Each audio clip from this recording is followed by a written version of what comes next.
কাঁচকলার নাম শুনলেই অনেকে 10 হাত পিছিয়ে যায়। আমার বাড়িতেও একই অবস্থা, কিন্তু কাঁচকলাকে যদি এরকম সুন্দরভাবে রান্না করা যায় মনে হয় সবার খুব পছন্দ হবে। ভেজানো ছোলার ডাল আর দুটো কাঁচা লঙ্কাকে বেটে নেব, খুব কম জল দিয়ে পেস্ট করতে হবে। এদিকে মেয়ে মিক্সিতে টমেটো, আদা আর কাজু পেস্ট করে নিয়েছে। প্রথমে কাঁচকলাকে সেদ্ধ করে তুলে নেব, তারপর সেগুলোকে ছাড়িয়ে তার সঙ্গে একটা সেদ্ধ আলু দিয়ে ভালোভাবে মাখিয়ে নেব। এবারে সেদ্ধ আলু কাঁচকলার পেস্টটাতে একে একে দিয়ে দেব নুন, হলুদ গুঁড়ো, কাশ্মীরি লাল লঙ্কার গুঁড়ো, গরম মশলা গুঁড়ো, চিনি ও ঘি। এরপরে দেবো ছোলার ডাল বাটাটা, ভালো করে মাখিয়ে নেব। হাতে একটু ঘি বা তেল মাখিয়ে নিতে হবে। মিশ্রণটাকে ছোট ছোট করে বলের শেপ দিয়ে দেব।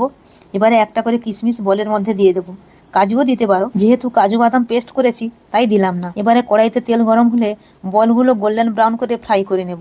দুটো ব্যাচে ফ্রাই করে নিলাম। ওই তেলের উপরে আরও একটু সর্ষের তেল দিলাম। তেল গরম হয়ে গেছে, জিরা, গোটা গরম মশলা ও একটা শুকনো লঙ্কা দিয়ে একটু নেড়ে চেড়ে নিলাম। চিনি দিলাম কালারের জন্য, আগে দিতে মনে নেই, কোনো অসুবিধে নেই। এবারে দিয়ে দেবো কাজু, আদা আর টমেটোর পেস্ট। একটু নাড়াচাড়া করে নর্মাল শুকনো লঙ্কার গুঁড়ো দেবো আর দেবো জিরা গুঁড়া। কষাতে কষাতে মিক্সি ধোয়া জলটাও দিলাম। আবার 5 মিনিট মতো কষিয়ে নিলাম।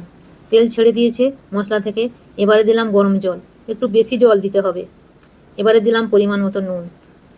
একটু ফুটে এলে দিয়ে দেবো ফ্রাই করে রাখা বলগুলো। 5 মিনিট ফুটিয়ে নিয়ে উপর থেকে ঘি দিয়ে নামিয়ে নেব। কত জল দিয়েছিলাম দেখো, সব জল টেনে নিয়েছে।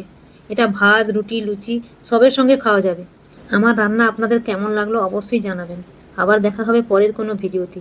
সুস্থ থাকবেন, ভালো থাকবেন এবং অবশ্যই পজিটিভ থাকবেন।